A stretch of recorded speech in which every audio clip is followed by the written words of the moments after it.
Здравствуйте все! Добро пожаловать на канал Магия Песка. Мои дорогие зрители, с вами, как всегда, ваша Ольга. Всех вас сердечно благодарю за то, что вы со мной зашли на мой канал, смотрите это видео. За вашу невероятную и теплую поддержку в комментариях, лайками. За вашу помощь, мои хорошие. Земной вам поклон. Сегодня у нас будет отсыпочка на мужчину. И мы с вами посмотрим, что и кому он говорит о вас. Загадайте, пожалуйста, на мужчину, представьте его, назовите по имени, обратитесь к нему и спросите, что и кому ты говоришь обо мне. И давайте вместе посмотрим. Я прошу высшие силы дать мне возможность ответить на все ваши вопросы и послать для вас только самую важную, нужную и полезную информацию. Пусть высшие силы будут наверх, что сейчас у нас скрывает то, о чем мы желаем услышать и узнать.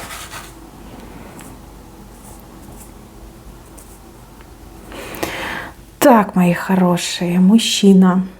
Мужчина, кстати, в печали из-за вас. Печали. Как-то вы себя ведете, либо как-то вы себя позиционируете, и это его очень-очень сильно печалит. Таким медным тазиком накрывают и как по тазику бьют чем-то железным. Ага, еще тут ревность идет. Вот через всю отсыпку знаки ревности идут. Глаза, ревность. Наблюдаю, слежу, ревную. Моя, не отдам. Угу. У него к вам претензия есть. Вы слишком красивая, вы слишком умная, амбициозная. И вас всегда видно. Вот что бы вы на себя не одели, там, не накрашенная, там, в мешок завязались, замотались, вы все равно красотка, вы все равно красавица, и мужики на вас внимание обращают. А он как с этим смириться не может. Чувства у него к вам сильные, готов бежать, плыть, скакать, ползти, я не знаю, там, припрыжку, но лишь бы рядом с вами быть. Видите, мечта поскорее вас увидеть, обнять, реализовать свои желания к вам. А желаний много, очень много, и не все они интимного характера. Так, ну что он говорит о вас? Смотрите, больше всего он общается с другом о вас. Какой-то друг мужчина. Мужчина семейный. Да, у мужчины есть семья, дети, жена, все как полагается. Ну, типа опытный друг. Да? И вот он с ним общается. Кстати, друг может быть и постарше возрастом. Говорит ему о вас, что вы слишком крутая, что вы слишком умная, что вы очень амбициозная. И что он для вас прям такой, как недостоин вас, да, на вашем фоне как-то очень вяло выглядит. Он его все время спрашивает, как мы смотримся вместе, как на твой взгляд, да, на твой вкус я вообще и подхожу, мы вообще смотримся вместе. А друг его спрашивает, почему ты этим интересуешься? Он говорит, я ревную. Она такая крутая, она такая красивая, она явно не обделена мужским вниманием. И опять же, вы все разные. У кого-то отыграется, что вы, может быть, и работаете в мужском коллективе, либо по роду деятельности службы вам приходится общаться с большим количеством мужчин. И он такой, у нее точно есть любовник, там точно ей мужики предлагают отношения, потому что она очень красивая, она очень сексуальная. А друг ему говорит, ну подожди, она же с тобой, значит, она тебя выбрала. То есть почему ты так себя накручиваешь, почему ты так себя недооцениваешь? А он ему говорит, ох, если бы ты знал, какая она. Она любого может с ума свести. Да? Вот как будто бы он и претензии имеет, что вы очень красивая, яркая, и с другой стороны очень боится вас потерять. Девочки, если вы смотрите на мужа, знаете, ваш муж прям 100% уверен, что у вас есть любовная связь с другим мужчиной. И вот он за вами прям следит, еще кого-то может просить следить, чтобы убедиться, что у вас есть любовник. Вот. вдруг, если у вас есть действительно любовник, то вы там как-нибудь поосторожнее будьте. Он очень ревнивый у вас, и он боится вас потерять. И еще знаете, что он будет за вас драться. То есть просто так он вас не отпустит. Да? Он будет за вас драться, он будет удерживать вас всеми силами рядом с собой. Если нужно будет там угрожать, он будет угрожать. Если нужно будет унижаться, он будет унижаться. Вот это для тех, кто замужем. Ревности, много ревности, и ревность его сводит с ума, в какую-то патологию превращается. Здесь лечить, наверное, надо. Желательно током, да, чтобы эту всю дурь выбить из его головы. Вот. То, что у него там перепады в настроениях, и ведет он себя иногда безобразно, виной тому именно ревность. Нет там никакого сглаза, нет там никакой порчи. Это именно ревность его с ума сводит. Ему даже сны такие снятся, что вы от него уходите, что вы там с другим мужиком обнимаетесь. Вот. Следит, девочки, очень следит. Так. Дальше. Еще этот мужчина с женщиной говорит. Женщиной родной. Это может быть сестра, это может быть мама, это может быть бабушка, тетушка. Какая-то родная женщина. Он ей верит, он ей доверяет. Он этой женщине о вас говорит только хорошее, как будто бы вас защищают перед этой женщиной. Женщина к вам не очень хорошо относится, либо видит в вас угрозу. То есть она ему может говорить типа того, что вот, с кем ты связался, ты такой хороший мальчик, и выбрал себе такую женщину, там, карьеристку, либо женщину, которая там на работу нацелена, у нее широкий круг общения, она там как-то одевается не очень прилично. То есть кого ты выбрал, а он ей говорит: нет, мама, она хорошая, она добрая, она обо мне заботится, я ее очень люблю, мне с ней вот очень-очень хорошо, с ней я счастлив. Да? Вот он вас защищает и говорит о вас только хорошее. И он вот стоит между вами и этой женщиной. Ну, вплоть до того, что он ей прям может в лицо говорить: если ты там обидишь мою жену, либо мою невесту, меня больше никогда не увидишь. То есть он ее еще и сдерживает в ее нападках, либо в ее дурном отношении к вам. Это вы должны знать. Конечно, он вам об этом не расскажет. Не будет он говорить, что его вот родственница вас на дух не переносит. Даже он как-то иногда может пытаться вас как свести вместе, чтобы вы наконец-таки там друг с другом поговорили, примирились. И ему было бы гораздо проще между вами находиться. А так вижу, что он вас защищает от женщины. Так, еще.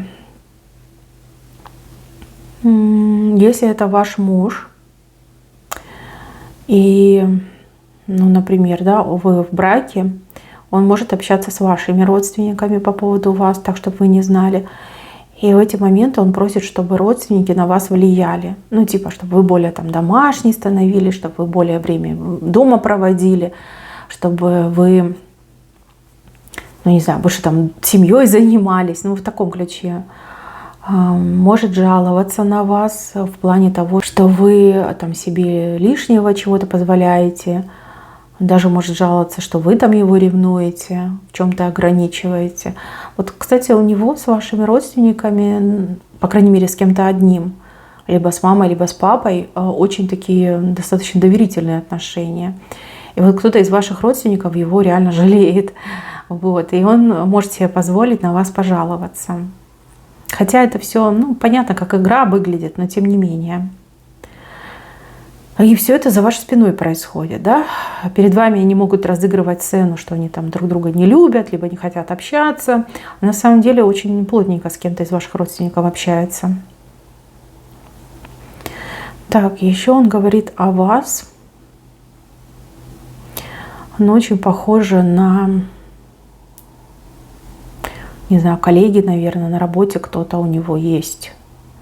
Кто-то прям вообще взрослый, в возрасте человек. Может быть, даже дедушка какой-то. Вот с этим мужчиной говорит, а этот мужчина его ум-разум мучит. Очень жестко его воспитывают по поводу вообще, в принципе, не только вас, но и жизни, работы, да, может быть, обучает его. И вот он ему всегда говорит: тебе очень повезло, что у тебя есть работа, тебе очень повезло, что у тебя есть там руки, ноги, здоровье, тебе очень повезло, что тебя любит очень шикарная женщина, чем ты недоволен, что тебе еще надо. И постоянно ему говорит, что он истеричка, ревнивая истеричка, истеричка, которая может вот своими истериками себе жизнь испортить.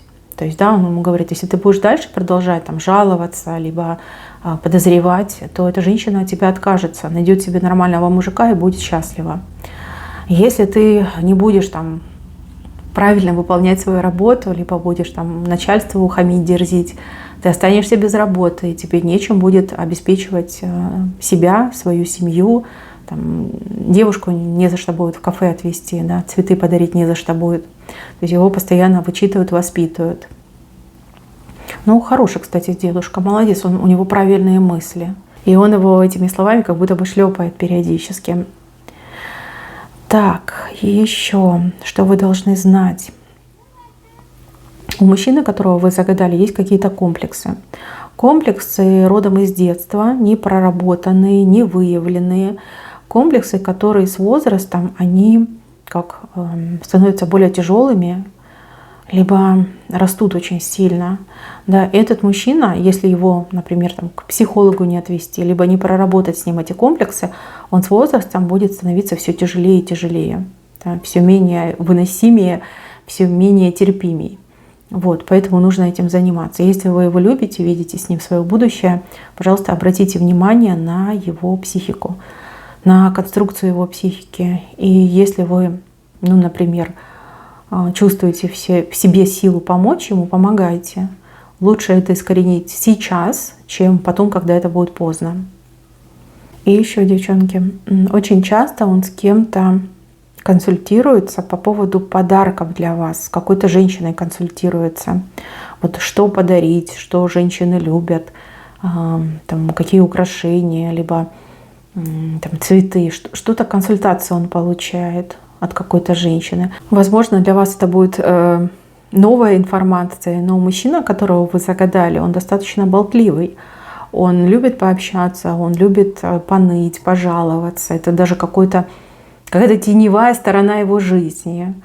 Он как удовольствие получает, когда его жалеют. Но не все его жалеют, не все. Кстати, ведь он вам тоже часто жалуется на глупых коллег, на там, дураков, клиентов, либо заказчиков, на там, соседей, у которых там проблемы с головой. Да, вот как будто бы все такие глупые идиоты, противные, а он один прямо сама святость. Есть такое.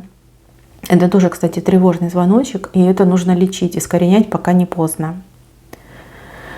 Так, мужчине хочется как-то перед вами дерзнуть, какой-то поступок совершить героического характера. Но пока еще не придумал, какой. Ломает себе голову. Всех подряд спрашивает. И еще вижу, что он какую-то поездку готовит вам на двоих. Ну, он мечтает о ней, даже какие-то уже действия делает для того, чтобы эта поездка осуществилась.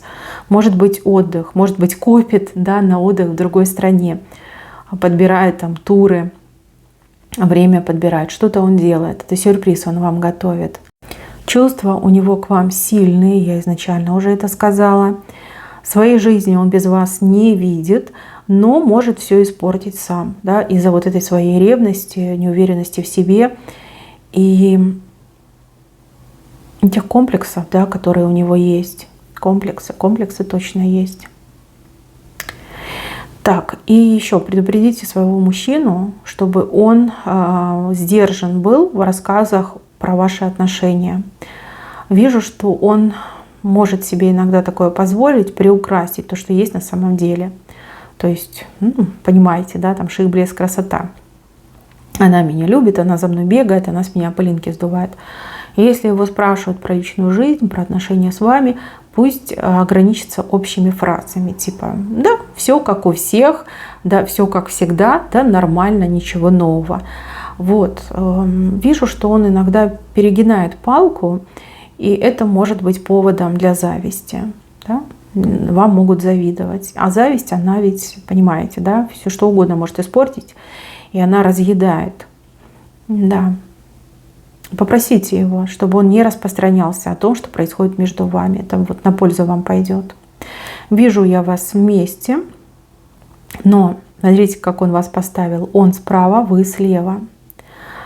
Это говорит о том, что вы в его глазах гораздо ярче, круче, важнее, сильнее, авторитетнее, чем он. То есть это такой намек, что я типа подкаблучник, либо я не против быть подкаблучником. То есть он вас вперед выставляет. То есть она главнее, я, значит, там пониже, да, должность занимаю. Это и есть. С одной стороны, это неправильно, но с другой стороны, если у вас вот разные характеры, разные психотипы, и вы по-разному реализуете себя в жизни, да, так бывает, что женщина сильнее, чем мужчина. И, в принципе, ничего здесь плохого нет. Все мы разные, и поэтому притягивать к себе того, что нет, либо отказываться от того, что есть, зачем? Зачем? Ему нравится, когда вы им командуете. Ему нравится, когда вы за него что-то решаете. Он прям вам благодарен в эти моменты. То есть самому ничего делать не надо. И в случае чего можно сказать, ну это же ты сказал, ну это же ты придумала. Да, он этим может пользоваться, на этом может играть. Но с другой стороны, да, ему приятно, что вы все решаете, что вы важные вопросы берете на себя. Он вам, кстати, в этом доверяет, всецело доверяет. Ну и видите, по очкам, по глазам все время за вами следит. Постоянно. Главное, чтобы это не стало навязчивой идеей, иначе потом могут быть проблемы. Ну, это я уже вам рассказала, да? Мальчика нужно, парня, мужчину нужно обязательно специалисту показать. Лишним точно не будет. Так, ну и у вас, вижу, тоже есть к нему претензии. Вам бы к хорошему семейному психотерапевту сходить. Вот это бы вам помогло и вас бы сблизило. По крайней мере, мужчина еще бы больше в вашу сторону раскрылся.